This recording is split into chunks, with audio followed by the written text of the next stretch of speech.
In this presentation, we will discuss and solve problems based on topic 3 and topic 4 in MAT 112. The title of topic 3 is Compound Interest and the title of topic 4 is Annuity. Okay, I want to introduce my group member. First is me, Rosaizan Danish bin Rosli. Second, Muhammad Rifki Zafran bin Ahmad Mahdi.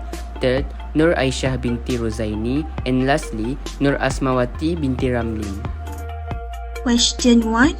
Helena recently received her Employee Provident Fund EPF after selecting a pension scheme, with total saving of 48,000 ringgit. She planned to invest 35% of that amount in an investment scheme for a duration of 10 years. She has two options to consider. Option number 1, Bank A will offer 3.8% interest compounded every 2 months for the first 6 years. And offer 4.2% interest compounded every month for the next 4 years. Meanwhile, option 2, Bank B offers 4% interest compounded every 4 months for the first 6 years and offer 5.5 interest compounded semi-annually for the next 4 years. Question 1. Helena recently received her Employee Provident Fund after selecting a pension scheme. With total saving of 48,000 ringgit, she plans to invest 35% of that amount in an investment scheme for a duration of 10 years. She has two options to consider. Option number 1, Bank A will offer 3.8% interest compounded every 2 months for the first 6 years and offers 4.28% interest compounded every month for the next 4 years. Option number 2, Bank B will offer 4% interest compounded every 4 months for the first 6 years and offer 5.5 interest compounded semi-annually for the next 4 years. For question A, the amount that she allocates for the investments will be 48,000 ringgit multiples 35 that divided with 100 will be equals 60,800 ringgit. For the question B, the total amount that she will receive at the end of 10 years for each option. For Bank A, for the first 6 years, 60,800 ringgit, open bracket, 1 plus 0.038 divided by 6, close bracket, and powered by 6 and powered by 6 will be equal 21,087 ringgit and 7 cents. For the next 4 years, we will use the answer earlier at the first 6 years, which is 21,087 ringgit 70 cents. Open bracket 1 plus 0.042 divided by 12, close bracket, and powered by 12 and powered by 4 will be equals 24,937 ringgit 35 cents. Same goes to the Bank B. For the first 6 years, 60,800 ringgit, open bracket, 1 plus 0.04 divided by 4, close bracket, empowered by 6 and empowered by 4 will be equal 21,331 ringgit and 54 cents. For the next 4 years, we will use the answer earlier, which is 21,331 ringgit and 44 cents. Open bracket, 1 plus 0.055 divided by 2, close bracket, empowered by 2 and empowered by 4 will be equal 26,501 ringgit 89 cents. Option C, the total amount of interest that she will earn for each option. First, Bank A, 24,937 ringgit and 35 cents minus 16,800 equals to 8,137 ringgit 35 cents. As for Bank B, 26,501.89 cents minus 16,800 equals to 9,701 ringgit 89 cents. For the last question, which bank should Helena choose for her investment? Give a reason. The answer will be Helena should choose Bank B because it has a higher amount of interest compared to Bank A. Question 2. After graduation, Kamarul Zaman started his first job at Company X, earning 3,800 per month.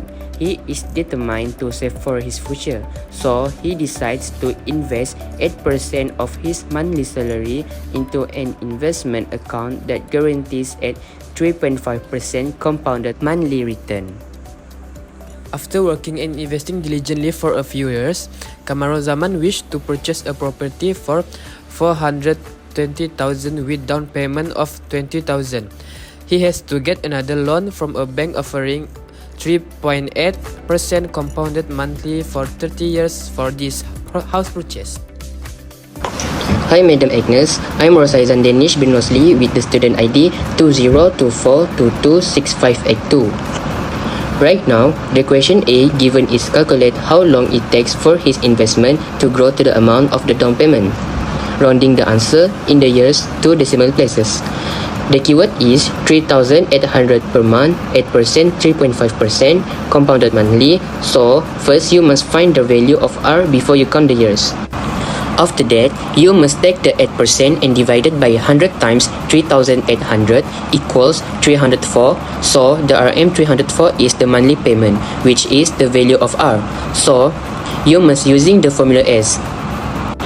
And then, you take the number of down payment 20,000 in the row of S equals 304 open bracket, open parenthesis, 1 plus 0.035 divided by 12, close parenthesis, square 12 times x minus 1 divided by 0.035 divided by 12, close bracket, equals 5.02. So, the answer is 5.02 years. And now, we move to question B. Before we solving the problem, we must read the question properly. After working and investing diligently for a few years, Kamaruzaman wishes to purchase a property for 420,000 with down payment of 20,000.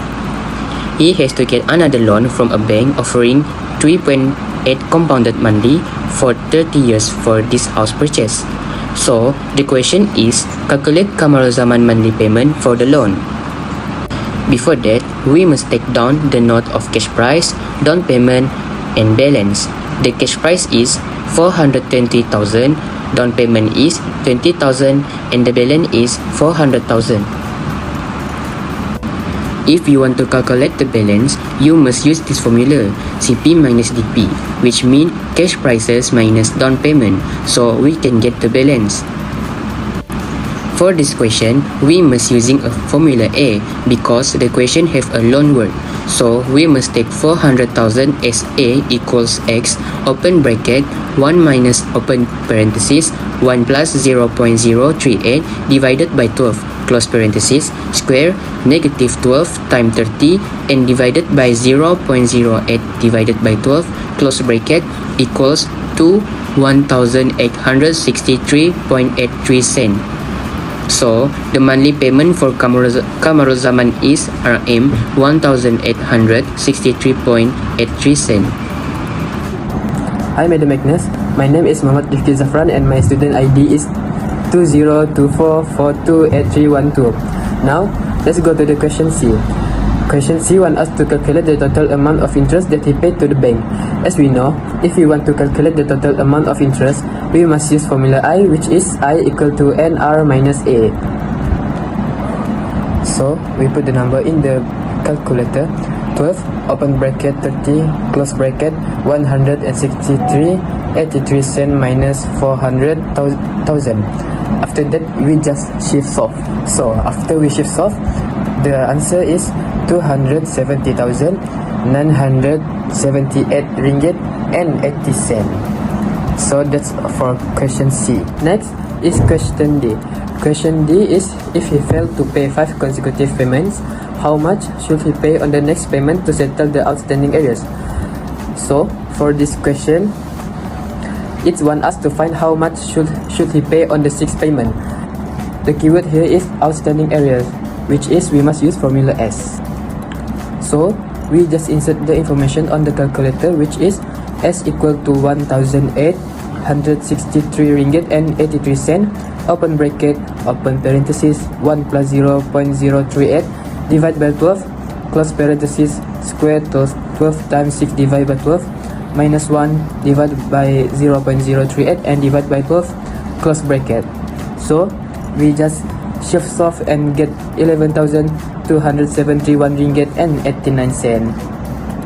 So that's for question D. The last question is immediately after paying for 24 years, He want to settle the loan in full amount. How much was the amount paid? Okay, let's look into this question. The keyword here is settle the loan. As we know, when it comes to the word settle or loan, we must use formula A. Let's insert the information on the calculator, which is x equal 100, 63 and 83, open bracket, 1 minus, open parenthesis, 1 plus 0.38, divide by 12, close parenthesis, square minus 12 times 6, divide by 0.038, and divide by 12, close bracket. As usual, we just shift off and we will get 11,927 ringgit and 92 cents. So, that's all from me for this assignment. Thank you.